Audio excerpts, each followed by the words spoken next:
En sí, el trabajo que presentamos es el reparto de la riqueza y la exclusión social en Euskal Herria.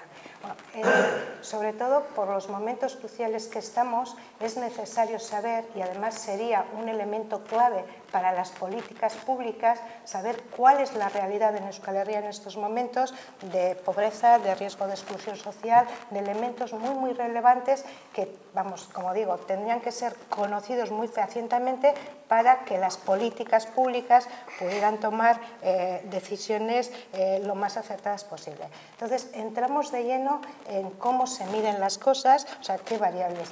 Y como diría cualquier médico, el diagnóstico es clave para cualquier terapia. Con un diagnóstico errado no habrá una terapia eficaz. Pero además, cuando estamos realizando ese diagnóstico, los instrumentos técnicos para realizar el diagnóstico también son claves.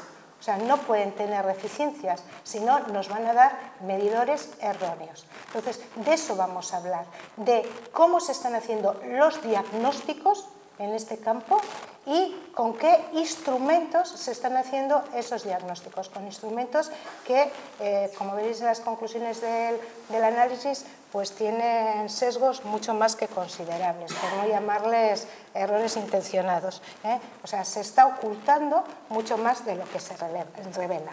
Entonces, bueno, el tema de pobreza va a ser un tema clave, porque es el que queremos medir. ¿Qué entendemos por pobreza? ¿Qué entendemos? Claro, no es lo mismo los pobres que lo estamos viendo todos los días intentando saltar la valla de Melilla, venir en las pateras muriéndose, o sea, no es lo mismo la pobreza de esa gente que pueden decir que nuestra pobreza, pero es que nosotros con 500 euros aquí no podemos sobrevivir. No se puede pagar una vivienda, no se puede hacer frente a todo. Quiero decir que la pobreza tiene unos medidores diferentes en cada entorno geográfico, porque depende de las condiciones de vida de ese entorno, ¿eh? Entonces, lo primero que hay que entender es que siempre va a ser relativa a unos parámetros económicos de ese entorno y hay que medirlo dentro de ese entorno. Después, bueno, y por supuesto que la pobreza no es solamente pobreza económica, de parámetros económicos, porque sería mucho transformar toda la vida en economicista. La pobreza es muy amplia y en estos momentos la pobreza nos afecta a todos los sectores. Estamos en una pobreza ideológica, o sea, de ideas que se percibe también en las alternativas ante lo que está pasando, en una pobreza de relaciones, o sea, Fincoac se está viviendo en este mundo de la tecnología, ¿no? Cada vez todos más solitarios, más desconectados, aunque nos parezca que estamos más conectados, está habiendo un empobrecimiento de todo lo verdaderamente interrelacional, está habiendo un empobrecimiento cultural, un empobrecimiento en parámetros de conocimiento global, de filosofía, de educación. Entonces, la pobreza se está extendiendo a todos los ámbitos de la civilización, por decirlo de alguna forma. Bueno, tres parámetros claves que van a rondar todo el trabajo, que son, o tres conceptos: renta, riqueza y poder. Vamos a ver, cuando se habla de la renta, muchas veces desde los trabajos oficiales vemos que utilizan indistintamente renta y riqueza. Y son dos conceptos falsos, o sea, no son dos conceptos homologables, o sea, igualarlo es falso. ¿Por qué? Porque riqueza es toda la acumulación patrimonial que tenemos. O sea, podemos tener piso, podemos tener tierras, podemos tener muchas acciones, podemos tener todo un patrimonio histórico y familiar detrás. Y entonces riqueza siempre es una acumulación y supera la unidad de tiempo. Renta va siempre definido a la unidad de tiempo, al año. Sabemos la renta es un flujo. Entonces podemos tener gente, por ejemplo, que no tenga rentas, o rentas de trabajo, pero tiene un gran patrimonio, puede tener una parte de renta capital, o sea, entonces tiene una gran riqueza acumulada, Entonces, no es lo mismo renta que riqueza. Y si la renta ya es opaca, saber cómo se está distribuyendo la renta, no os cuento nada de la riqueza. La riqueza permanece totalmente opaca a cualquier análisis económico y es un elemento clave. ¿Por qué? Porque después tenemos otro elemento que es el poder. Se habla muy poco del poder en economía y de qué significa la concentración del poder en economía. Cuando hablamos de que la economía la dirige la troika o la dirigen los grupos de poder financiero, siempre hablamos de grupos de poder, pero los elementos de poder son claves en la economía. ¿Por qué? Porque de lo que estamos hablando en economía es de un entorno geográfico con unos recursos económicos y que alguien toma las decisiones de qué se produce en ese entorno y de cómo se distribuye. Y esas decisiones están llevadas por el poder económico, que tiene una gran ligazón cuando estudiamos la concentración del poder en los territorios.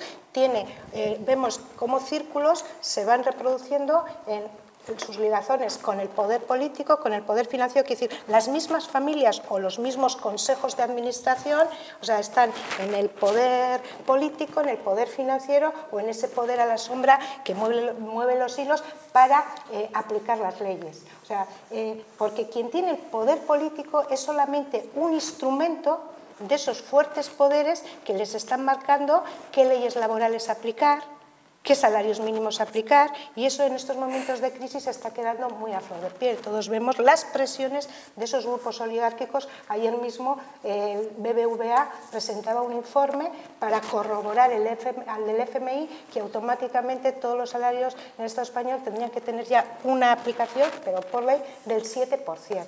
O sea, es un grupo de poder financiero el que está pidiendo una ley. Entonces, es clave la distribución del poder en las sociedades y esto está opaco, lo digo porque, como se supone que esto es un seminario para investigadores sociales, gente que trabaja la economía, darnos cuenta que es un elemento clave que no se analiza desde el análisis de cómo está concentrado el poder en una sociedad. Tiramos del hilo y vemos la concentración de la riqueza y después los que concentran esa riqueza, suelen estar ligados a ese poder, es los que marcan parámetros de cómo distribuir la renta. ¿De acuerdo? Entonces, cuando vamos a analizar la distribución de la renta, estamos analizando casi lo último de toda esa serie que se nos queda sin analizar. Bueno, en la riqueza, que como os digo es mucho más opaca, los últimos datos que tenemos a nivel mundial, el más reconocido es un informe que suele hacer Credit Suisse, no sé muy bien yo pronunciar inglés, la banca del crédito suizo, o sea, es un informe relevante a nivel internacional. El último publicado es en 2010 y decía que el 10% de la población mundial concentra el 83% de la riqueza. Hablamos de riqueza acumulada, no de renta, o sea, con lo cual eso es perenne. Es curioso porque en 1990 los organismos internacionales, léase el FMI y todos estos, decían que entre el año 2050-2075 posiblemente el 50% de la población estaría en riesgo de pobreza. Eso lo decían en el 90 con los parámetros de entonces. Bueno, pues según el informe que os acabo de comentar de los suizos, en el 2010 ya el 50% de la población mundial tenía solamente el 2% de toda la riqueza mundial. Es decir, lo que nos planteaban para el año que se cumpliría entre el año 2050 y 2075 se ha cumplido ya en el 2010. O sea, que hay una aceleración, o sea, esa riqueza, al transformarse en riqueza financiera, sabemos cómo ha variado y cómo la riqueza financiera no se pone al servicio del sistema productivo. Estamos viendo con todo el cierre del crédito, sino en acumular más riqueza financiera, que es para los que ya tienen acumulación. Entonces se está haciendo una acumulación muy fuerte con cada vez menor cantidad de lo que son rentas salariales laborales. O sea, la acumulación está siendo exponencial. En el Estado español, el Banco de España, intentando utilizar parámetros igual que el suizo, daba los datos para el Estado español. Son datos de 2010. Decía que el 1% de la población española, de las familias, poseían el 43% de toda la riqueza. Pero todavía el dato es más grave. Si vamos al 0,1%, o sea, el 1 por 1000, posee el 28% de toda la riqueza del Estado español. O sea, vemos los grandes niveles de concentración a los que nos estamos moviendo. Euskal Herria no tiene datos de ese tipo. Un dato fue el del informe integrado de las haciendas vascas, analizando las estadísticas fiscales y intentando responder, cuando salió el informe del Banco de España, qué estaba pasando en Euskal Herria, planteaban que menos del 1,5% de la población vasca tenía casi el 45% de la riqueza. Hablamos de riqueza, o sea, que ya empezamos a ver ciertas concentraciones que van saliendo por ahí. Con esto, además de todas las implicaciones que llevan de exclusión y todo, había una que llevamos años señalando y que ya la hemos visto transformarse en realidad, y es que estas altas concentraciones de la riqueza son una limitación, eliminación de la propia democracia.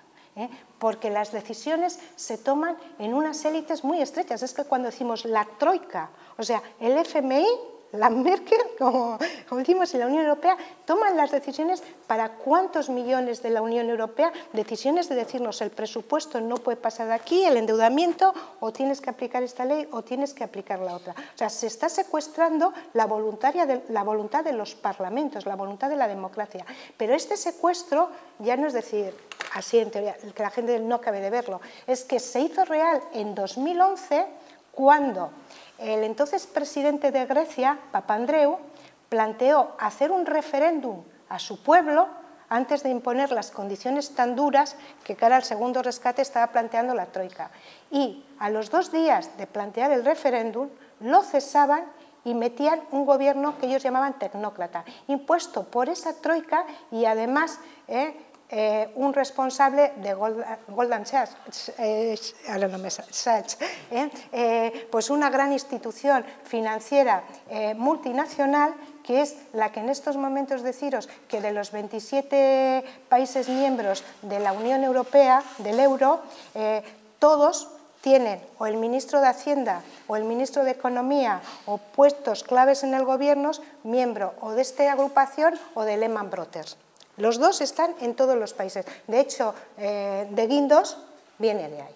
O sea, que no es casualidad. Estas son las relaciones que os decía antes entre el poder y las instituciones. Entonces, eso es un secuestro de la democracia. Cuando el pueblo quiere tomar unas decisiones y no puede. Unas instituciones superiores, o sea, secuestran esa voluntad e imponen las leyes de los mercados. Bueno, pues por eso que explico esto, para decir que estamos hablando de un tema muy, muy serio. Esto nos ha llevado también a lo que es la crisis de la deuda. Cuando empezó la crisis económica, os acordáis que hablaban de las crisis de las hipotecas basura, de la crisis de la banca. Y pronto ya se dejó de hablar de la crisis de la banca y ahora los economistas hablan de la crisis de la deuda de los gobiernos. Lo que está pasando es porque los gobiernos están superendeudados. Nos hemos olvidado qué ha pasado desde 2007 a 2013 y es todo el trasvase de dinero público que ha ido desde las instituciones públicas, desde los gobiernos a la banca. Y lo que era una deuda privada de las instituciones financieras se ha transformado en una deuda del sector público. Y ahora se habla de la crisis de la deuda de los gobiernos y lo que hay que meter en cintura es todo el presupuesto público y todo el discurso que ya sabemos. Bueno, la crisis de la deuda en Euskal Herria ha tenido una incidencia mucho más fuerte a niveles porcentuales, porque partíamos de unas finanzas muy saneadas, mucho más fuerte que en nuestro entorno. Deciros que en 2013, datos ya más recientes que los que da el propio informe que se os ha presentado, en 2013 la deuda de Nafarroa, por ejemplo, la deuda pública, se ha multiplicado por 6 respecto a la deuda que tenía en 2007. Significa ya el 18% del PIB de Nafarroa es deuda pública. Y en Vascongadas se ha multiplicado con los últimos datos por 5. O sea, también está llevando un índice de endeudamiento acelerado y está ya cerca del 15% y estábamos partiendo de términos del 1, del 2%, o sea, muy, muy bajos. Entonces, esto está hipotecando realmente a todo el sector público, a todas las posibilidades de gasto, porque el mayor coste que tenemos en estos momentos es el pago de la propia deuda. Estamos en un riesgo, y eso ya se comentaba en este libro del 2009, quiero decir que está escrito ya desde hace unos cuantos años, pero el riesgo está ahí, puede estallar en cualquier momento y está oculto, de quiebra del sector público vasco. ¿Por qué decimos que estamos en riesgo de quiebra del sector público vasco? Porque el sector público vasco tiene unas relaciones con el Estado muy especiales que se materializan en el cupo, el concierto económico, el cupo. El cupo es lo que pagamos a Madrid por todas las transferencias que no tenemos asumidas. Pagamos Vascongadas el 6,24% y Nafarroa el 1,8%. No, el 1,6%. Entonces, en total, el 7,84%. Pagamos por todo lo que no está transferido. Fijaros, toda la deuda pública del Estado español, que se está endeudando, ya sabéis también a qué niveles, no está transferida. Todo el coste de desempleo, con 6 millones de parados, no está transferido. Todo el coste en el que se ha disparado la seguridad social, pero es por todas las jubilaciones anticipadas de la crisis, ERES y tal, no está transferido. O sea, que las grandes partidas en las que se está centrando en estos momentos el presupuesto del Estado español no están transferidas. Tenemos que pagar esa cantidad y las tenemos que pagar sea cual sea nuestra recaudación. Esa es la diferencia que tenemos con el resto de comunidades autónomas. Al ser una comunidad foral, lo que en su día se vendió como una gran ventaja, que era el concierto económico, no se dijo que el concierto económico es de riesgo unilateral. Nosotros recaudamos nuestros ingresos, son para nosotros, pero pagamos a Madrid ese porcentaje al margen de lo que ingresemos. Es como una familia que contrata una hipoteca, el tipo de la hipoteca es fijo y esa familia empieza a bajar sus ingresos. Empieza a bajar. Y ese coste tiene que seguir pagándolo. Y es más, fijaros que el coste fuese variable y empezase a subir, que es lo que nos está pasando con el cupo. Entonces llega un momento que no lo pueden sostener. Entonces de ahí hablamos del riesgo de quiebra. Nuestros ingresos en estos momentos, en términos constantes, quitada la inflación, son inferiores a los ingresos de 2008, y el cupo se hace por leyes quinquenales, finalizaba en 2011 y seguimos prorrogado con el 2011 porque en el momento que se materialice, entonces no saben cómo sostenerlo en Madrid. En estos momentos es un pacto político el no desactivar esa bomba de relojería. Bueno, pues esto es una gran carga porque de la recaudación que hace Euskal Herria, primero va a Madrid, cupo, después va a Gobierno vasco, un 70% de lo que quedan las diputaciones va a Gobierno vasco y el resto se lo quedan las diputaciones para gastos de la provincia, o sea, ayuntamientos y gastos de la provincia. Por eso estamos viendo que los ayuntamientos vascos cada día son más insostenibles, porque son los últimos en este reparto. Todo esto está relacionado en este contexto. Bueno, entonces, dejados todos esos términos que sí.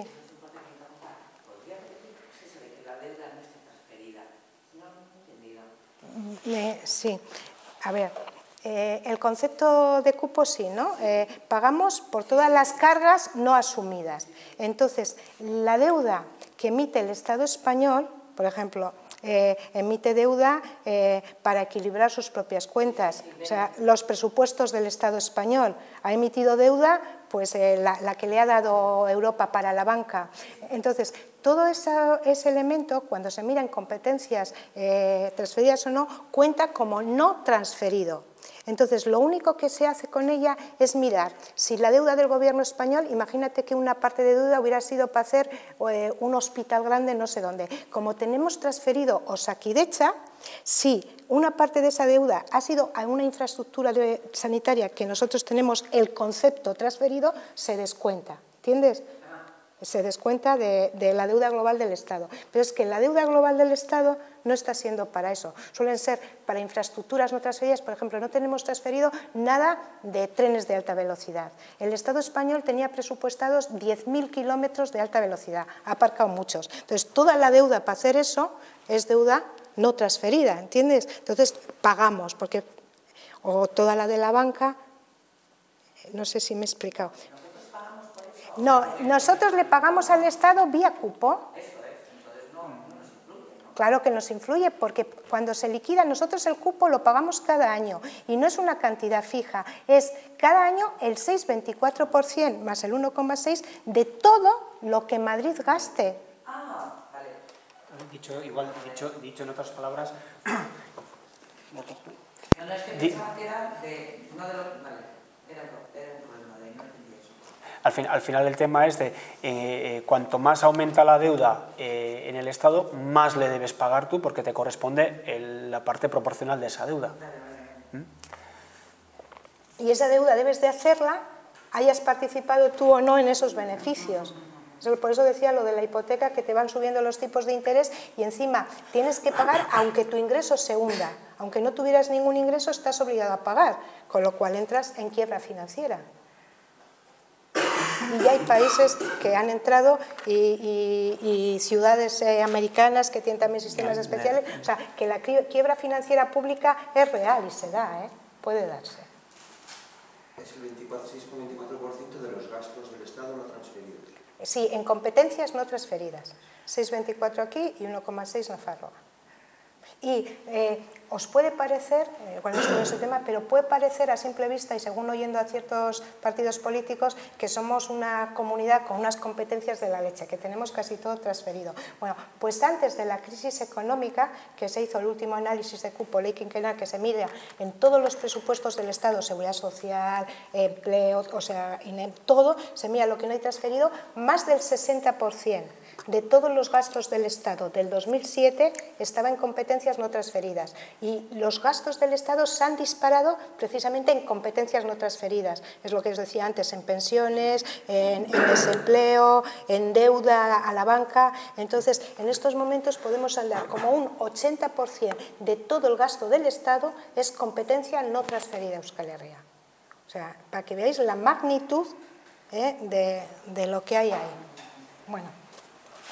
Pues vamos a entrar ya un poco con el tema de lo que os decía antes, de qué medidores estadísticos o el problema que estamos viendo en ellos para analizar el tema de distribución de renta y riqueza y dar los datos, como os digo, para luego tomar medidas. Bueno, para la riqueza, os decía que es lo más opaco que hay, no nos encontramos nada, solamente hay una cultura a nivel europeo más o menos seria haciendo estos análisis que son los países nórdicos, y los hacen a través de analizar en profundidad los impuestos sobre el patrimonio.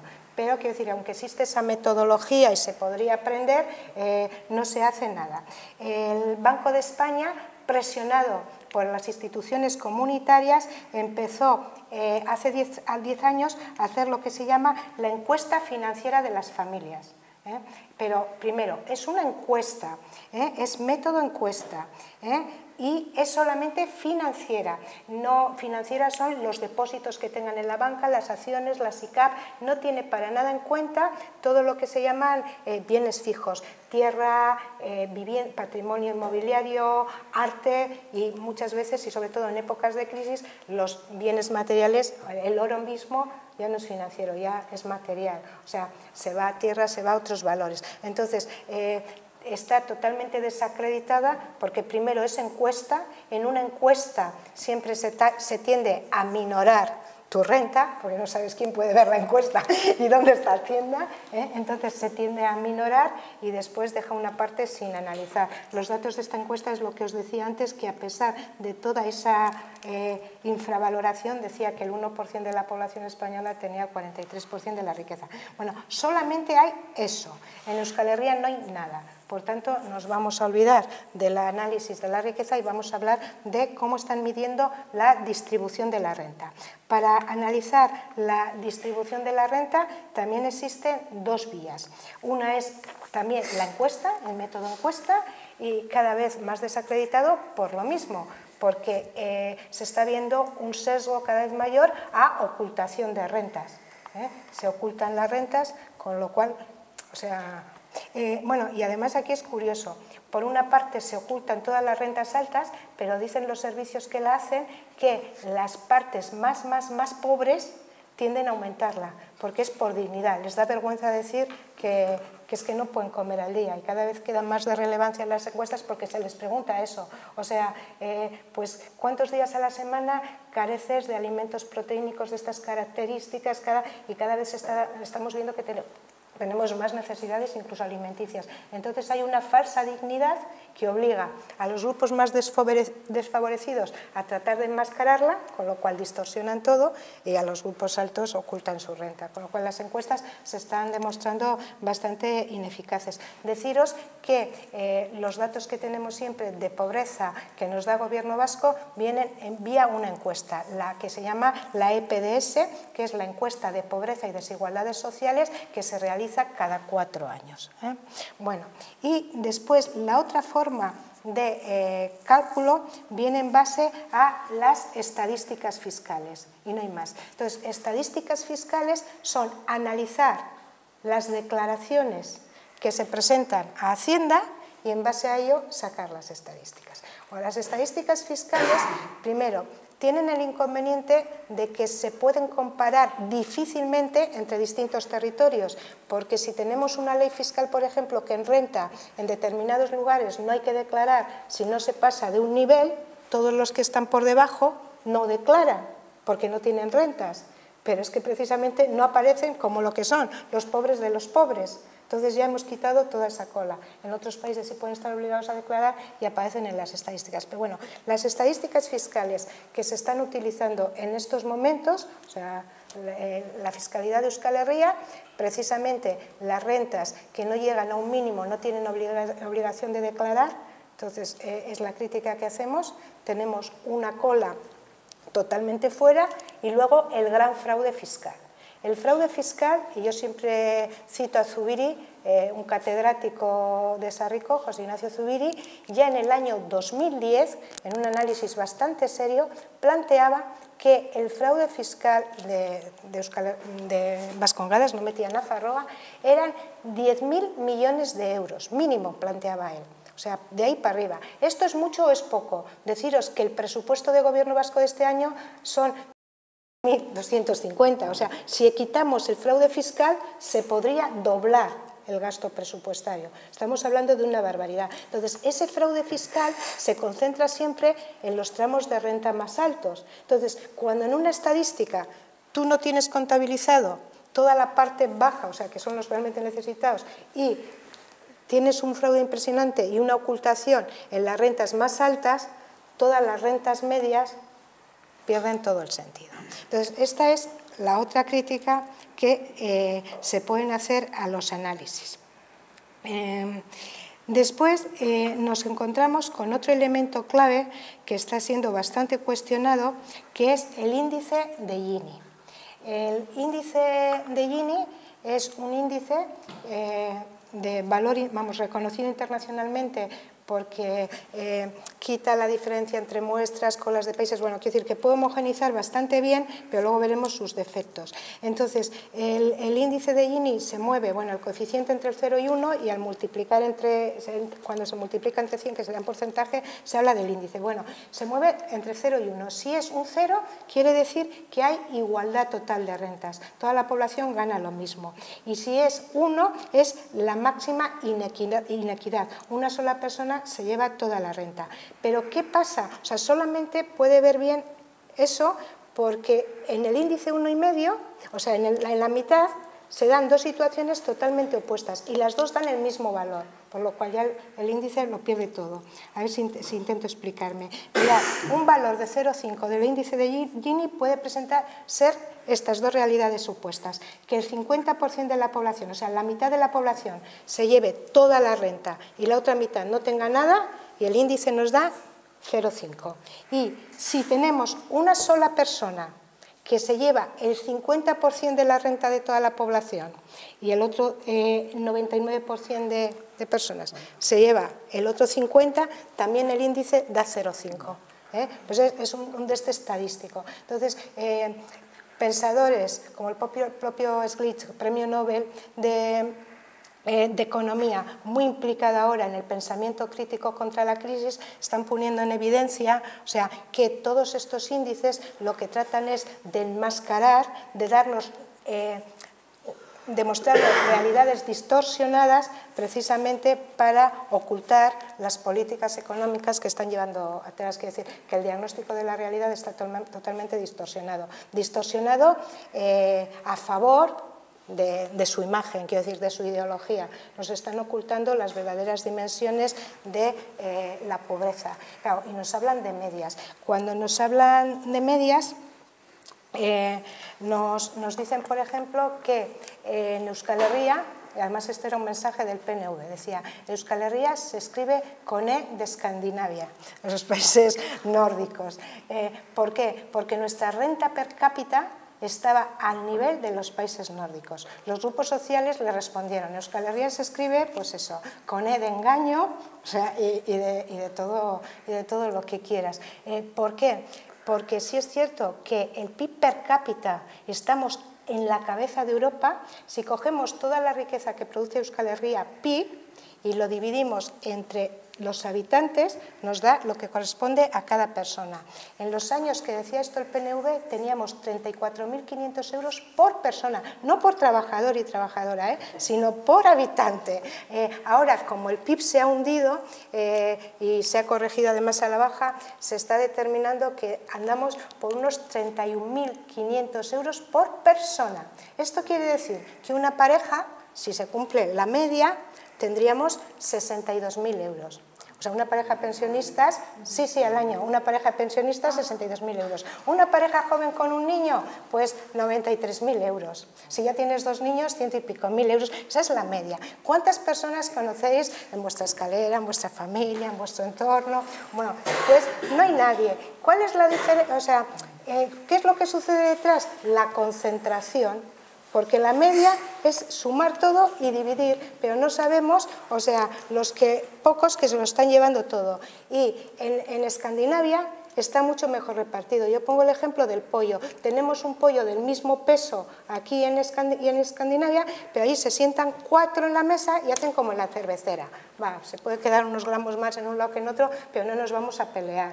Aquí nos sentamos 4 en la mesa y uno se lleva todo el cuerpo, a otro le dejan el cuello, porque a ese pollo le han dejado hasta el cuello para contabilizarlo, y a los otros 2 las patas, no los muslos, las patas de pisar el pollo que también las han dejado para contabilizar.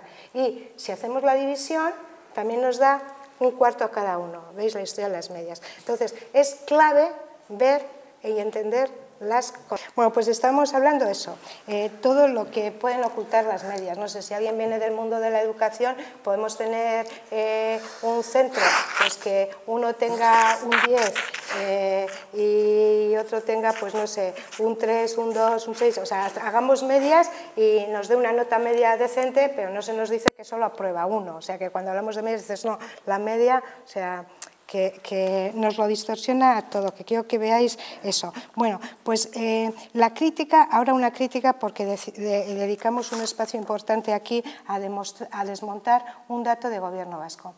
Gobierno Vasco hizo la primera encuesta de desigualdades sociales, entonces la llamó de otra forma, en el año 86.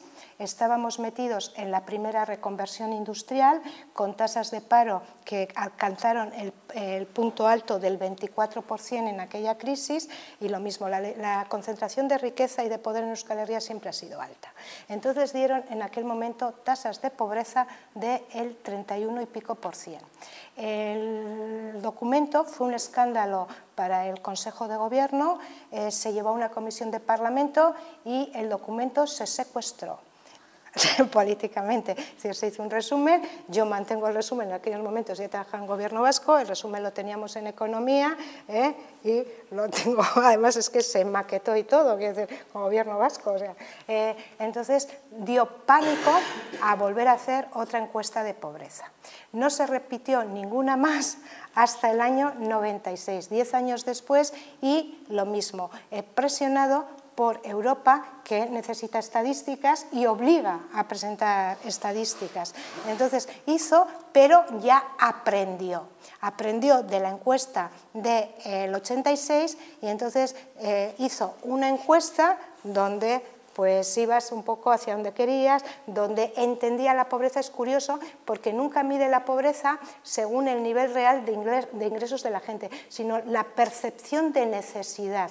Y una vez yo hablando con el responsable de esa encuesta, decía, pero ¿cómo me puedes decir que entre mayores de 65 años, en la encuesta de 96 casi no había pobreza, cuando todas las pensiones de Viudedata son pensiones de línea de pobreza? Y entonces me dice el chico, mira, es que mi madre, que está con la pensión mínima de viudedad, ya no necesita ir a la tienda a comprarse ropa, ya tampoco va al cine ni de cenas, ya, entonces las necesidades económicas de mi madre, entonces si su madre se sentía, es que no, entonces en la encuesta de pobreza, bueno, aquí hay alguien que ha estado mirando toda la metodología, iba un poco en cómo planteaban sus propias necesidades, las interpretaban los encuestados.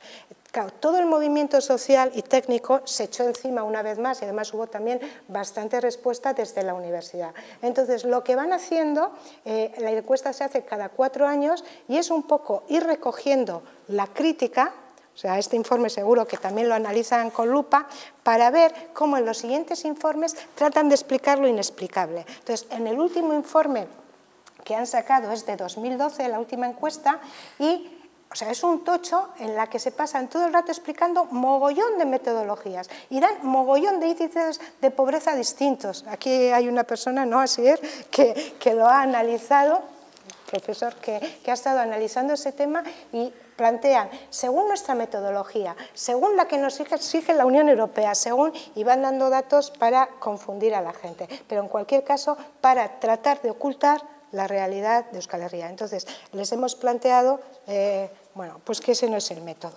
Y el índice de Gini se ha convertido en este tema en algo muy controvertido porque el Eustat se niega a darlo. Entonces, el Eustat lo trabajó en el año 86, cuando dio también elementos muy desfavorecedores para Euskal Herria, y desde entonces no lo ha hecho. Entonces, el único informe que ha sacado el Eustat hablando del índice de Gini es un informe que le publicó a la catedrática Mercedes Larrañaga de Sarrico. Hizo un informe para ver realmente, o sea, hizo todo un trabajo para analizar la concentración de la riqueza. Bueno, las conclusiones de Merche Larrañaga era que estábamos con un 0,56, o sea, cuando la OCDE dice que llegar al 0,50 ya es una inequidad muy, muy grande. Entonces decía que estábamos a niveles de países como Brasil, o sea, en concentración de riqueza. Bueno, esto lo publicaba el Eustat, no ha vuelto a publicar nada. Bueno, pues sorprendentemente el gobierno vasco, unos años después, en la PDS del 0,8, dice que el índice de Gini ha bajado, es el 25, y que es el mejor, vamos, de los más equitativos de toda Europa. Lo dice en una página, en letra, no pone el cálculo y no dice nunca la fuente. Nada, no revela más.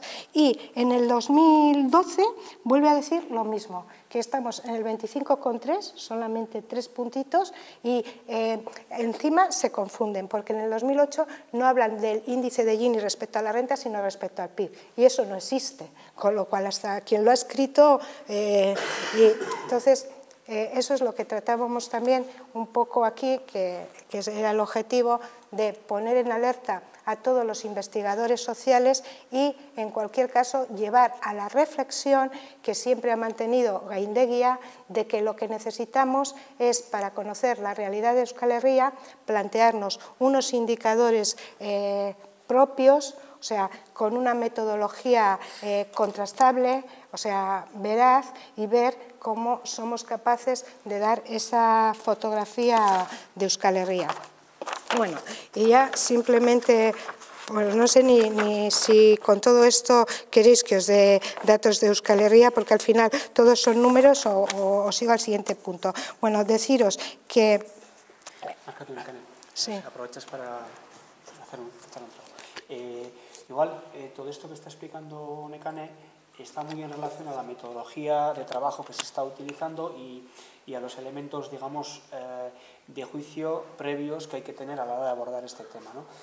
Para Gaindegia, la parte metodológica, digamos, puede ser una parte importante, pero lo que también nos interesa y mucho es ver cuál es la situación en este momento en Euskal Herria y intentando también compararnos con referentes cercanos como puedan ser algunas regiones europeas o algunos estados europeos, ¿no?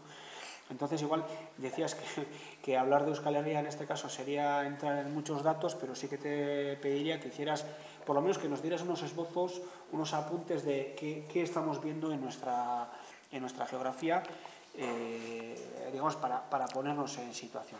Vale.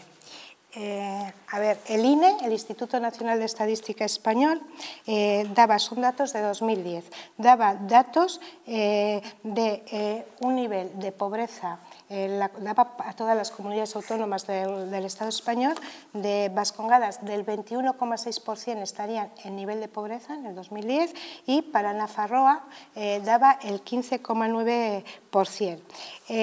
La encuesta de gobierno vasco daba el 15,4% de pobreza, por eso os digo, es que los números, el 15,4% de pobreza para Vascongadas, pero después cuando se le obligaba a homogenizar, y en la misma informe, cuando se le obligaba a utilizar los indicadores o medidores de la Unión Europea, la subía ya hasta el 19,9%, hasta el 20%, o sea, mucho más cerca de lo que estaba dando el Estado español. La media de la Unión Europea en el mismo año es el 24,5%, o sea, el último dato, y es de mayo de 2013, es que en la Unión Europea, de los 27 países, casi 120.000, 119.000 millones y pico están en estos momentos cuando ellos dicen riesgo de pobreza y exclusión social, es que ya lo están, porque es que no llegan a esos mínimos. O sea, están ahí. Si no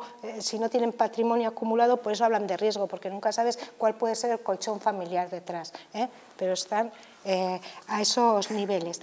Pero, vuelvo a decir, comparar es un ejercicio de buena voluntad, porque ¿cómo sacan esto? Y ahí entraremos en el umbral de pobreza. O sea, ¿cómo dice qué gente está por debajo? Aquí se utiliza un concepto que se llama umbral de pobreza. Entonces, el umbral de pobreza es un límite, una puerta, como en la universidad del 5 para aprobar.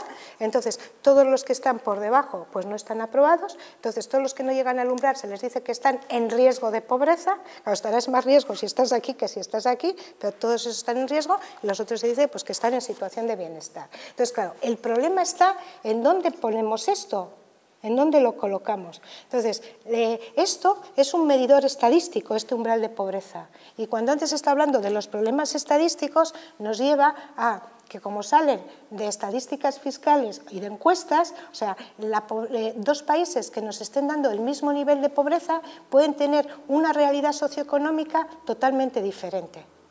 O sea, en algún momento Finlandia ha dado más nivel de pobreza y algún país nórdico ha dado más nivel de pobreza que niveles de pobreza que se están dando aquí. Pero era juego de estos medidores estadísticos. Entonces, el problema, y es algo que luego vamos a plantear, porque nos surge poner un medidor estadístico objetivo. Bueno, pues deciros que la OCDE marcaba un nivel de pobreza, en un nivel objetivo, y en el 2010, cuando se hizo la estrategia de Lisboa y la segunda fase de desmantelar el estado del bienestar, la Unión Europea ya veía que la pobreza se le iba a disparar, pero ya estaban planteando más vueltas de tuerca con reformas de mercado laboral, de pensiones. Entonces lo que hicieron fue consensuar un nuevo medidor. Y si el medidor estaba aquí, bajó aquí. Entonces, claro, es como si a ti en la universidad pones un examen muy difícil y te llegan pocos a 5 y dices, voy a probar a los que saquen 4. Entonces ya tengo menos debajo. Donde ponga el medidor me va a dar nosotros. Entonces quiero decir que los niveles son muy altos, ya con sus propios medidores estamos hablando del 20%, pero con los medidores consensuados del movimiento social europeo hemos superado ya el 33%. que luego os iba a hablar de eso. O sea, en estos momentos, 1 de cada 3 personas de Euskal Herria está en situación de pobreza. Le está manteniendo el colchón familiar o lo que queréis llamar, o su falsa dignidad que no están exteriorizando.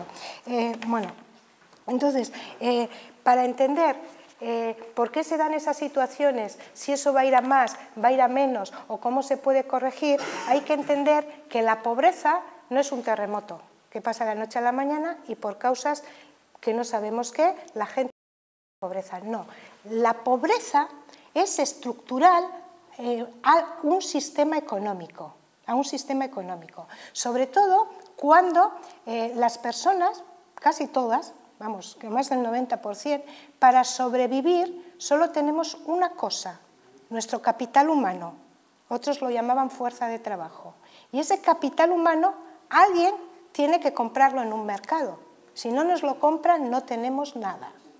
Y aún en el mercado es un contrato unilateral. El mercado pone el precio. Nosotros no ponemos jamás el precio a nuestro capital humano. Podemos decirle a la empresa que valemos lo que queramos, ¿eh? O sea, ella nos responderá cuáles son sus condiciones. Entonces, ahí vemos que la pobreza viene ya en todo ese diseño. O sea, la distribución de la riqueza en un sistema económico viene por 2 vías. Por la vía salarial, o sea, de cómo se reparte en la producción del sistema económico entre salarios y capital, cómo se reparte, y después cómo lo reparte el sector público, porque la primera distribución viene por ahí, capital y salarios, y la segunda, una vez que hemos cobrado, hemos trabajado, pagamos unos impuestos a las instituciones públicas y las instituciones públicas reparten entre todos, entre los que tienen, no tienen. Entonces eso es lo que se llama el reparto secundario. Reparto primario, mercado laboral. En el mercado laboral hemos pasado, y tenía aquí el dato, hemos pasado de tener un 60 y tantos % de toda la producción se lo llevaban los salarios a principio o a final de la década de los 70 y en estos momentos no llegamos ni al 50, o sea, un 40 y tantos % se llevan los salarios. Es curioso, es interesante este análisis porque el último año está cogido de la muerte de Franco, entonces se ve que antes no había sindicatos, no había nada, que toda la lucha sindical, que toda la lucha obrera de la llamada democracia para redistribuir rentas, para que ganase importancia la clase trabajadora, o sea, contra el capital, sí que se hizo en los primeros años con los sindicatos, pero todo se ha perdido y se ha ido hacia atrás. Estamos en distribución de rentas entre capital y salario peor que en los últimos años del franquismo, cuando no había organización sindical ni nada. O sea, los mercados en estos momentos pues, son el mayor fascismo que existe. Bueno, digo que la distribución por salarios cada vez es peor.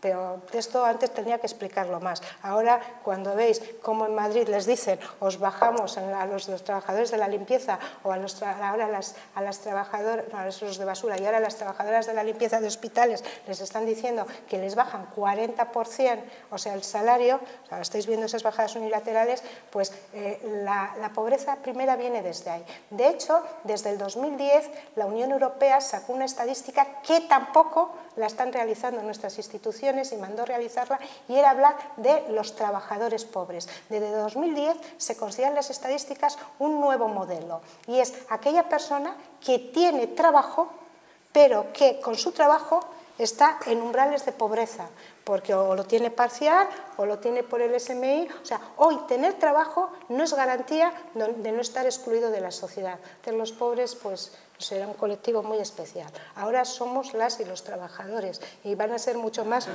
nuestras hijas y nuestros hijos. Bueno, entonces esa es la primera vía.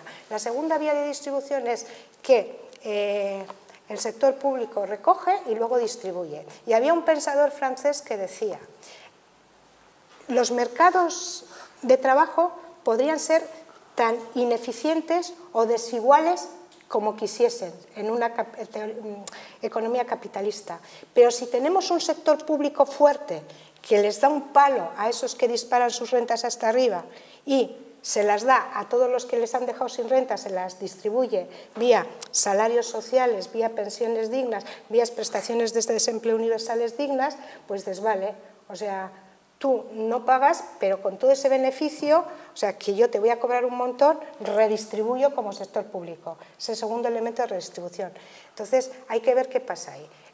Después de intervenir el sector público, ¿tenemos más igualdad social o menos? Pues curiosamente tenemos menos. El sector público en estos momentos, si desapareciera, seríamos más igualitarios en rentas. ¿Por qué? Porque el 93,7% en los presupuestos últimos de Euskal Herria de toda la aportación fiscal la están haciendo las rentas de trabajo. O sea, es increíble. Y el grueso del gasto precisamente no va para esos colectivos, va para trenes de alta velocidad, para deuda pública, para otros elementos. Entonces se ve que después de la intervención del sector público, la distribución de la renta no ha mejorado, sino que ha empeorado. Por tanto, cuando queremos decir, ¿tiene solución el cortar ya esto? Bueno, porque el no cortar, veis que dentro de 5 años seguiremos hablando de tasas de pobreza mayores, de desigualdades mayores, porque es el diseño del sistema, leyes laborales más regresivas. ¿Cómo se puede cortar? Pues por las dos vías que nos dan la enfermedad. Primero, por una reforma total del mercado laboral, pero en el sentido contrario a la que están haciendo. Una subida del salario mínimo, o sea, que se tendría que doblar. En Francia es más del doble, por cierto. Y habéis visto que la acaban de aprobar en Alemania y es bastante superior al de aquí. O sea, y estamos con la misma moneda, con los mismos parámetros. Entonces, claro que se puede cortar. Con un nuevo pacto, no entendiendo como pactista, sino de redistribución de rentas entre salarios y capital, o sea, mercado laboral.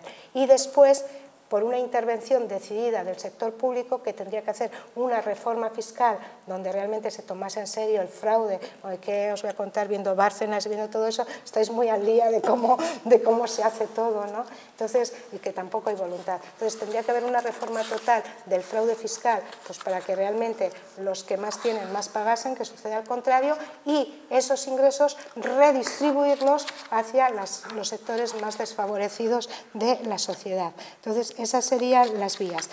Para ello, vuelvo a decir, es básico, y yo creo que esa es la necesidad urgente en estos momentos de Euskal Herria, que tendrían que llevar los partidos políticos, los movimientos sociales, las instituciones de investigación social, determinar el umbral de pobreza de Euskal Herria y pedir que nadie, ninguna persona, estuvieran con ingresos por debajo de su umbral.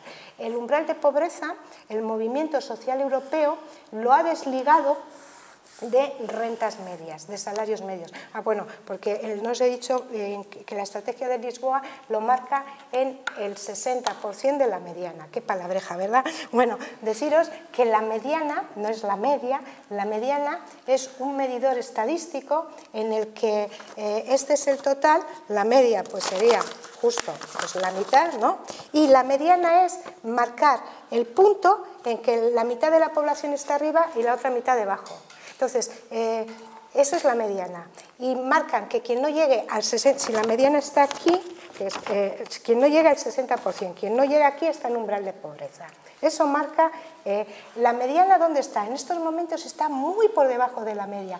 Y se ha dado la casualidad de que los datos que ha dado la Unión Europea para el Estado español, porque claro, los da para Estados miembros, no para comunidades, desde el 2009 al 2012, el umbral de pobreza del Estado español ha ido bajando. ¿Por qué? Porque cada vez hay menos salarios, entonces hay cada vez menos gente aquí. Entonces, si antes yo tenía la mitad de la población aquí, este era el umbral. Pero ahora, con 6 millones de parados y todos con el resto, con 400 euros, se me sitúa que la mitad de la gente ya está por debajo de este nivel de renta, ya el umbral se me sitúa aquí. Puede llegar el momento que si la mitad estuviera en cero, pues el umbral de pobreza sería cero. ¿Entendéis? O sea, porque son variables estadísticas. Entonces, eso es lo primero que hay que hacer, romper esos medidores y plantearnos con medidores que respondan realmente a la riqueza que genera un país. La riqueza que genera un país, los economistas la llamamos PIB, Producto Interior Bruto. Entonces, eso tiene que estar siempre en todas las estadísticas, en todas las internacionales. Hay unos modelos clave, o sea, totalmente consensuados, porque es de donde recauda la Unión Europea y todo. Entonces, lo que está pidiendo el Movimiento Social Europeo es que el umbral de pobreza sea el 35% del PIB per cápita. O sea, se calcula ese PIB per cápita que os decía antes, que eran 31.500 euros, y quien no llegue al 35%, fijaros, es casi un tercio, es umbral de pobreza. En estos momentos eso nos da en Euskal Herria unos 1.000 euros. O sea que realmente toda la población mileurista está por debajo de umbral de pobreza. Pero lo que tenemos que hacer es eso, consensuar, llevar que el Parlamento, que nuestras instituciones oficiales reconozcan eso como medidor, y segundo paso, pedir que nadie esté por debajo, que si alguien tiene una pensión de jubilación por debajo, se le complemente. Si alguien tiene un contrato temporal y cobre por debajo, se le complemente. Y esas son las únicas medidas y opciones eficaces para romper. Si te parece, Nekane, y vas tomando un pequeño descanso, entramos a la parte, digamos, de las preguntas.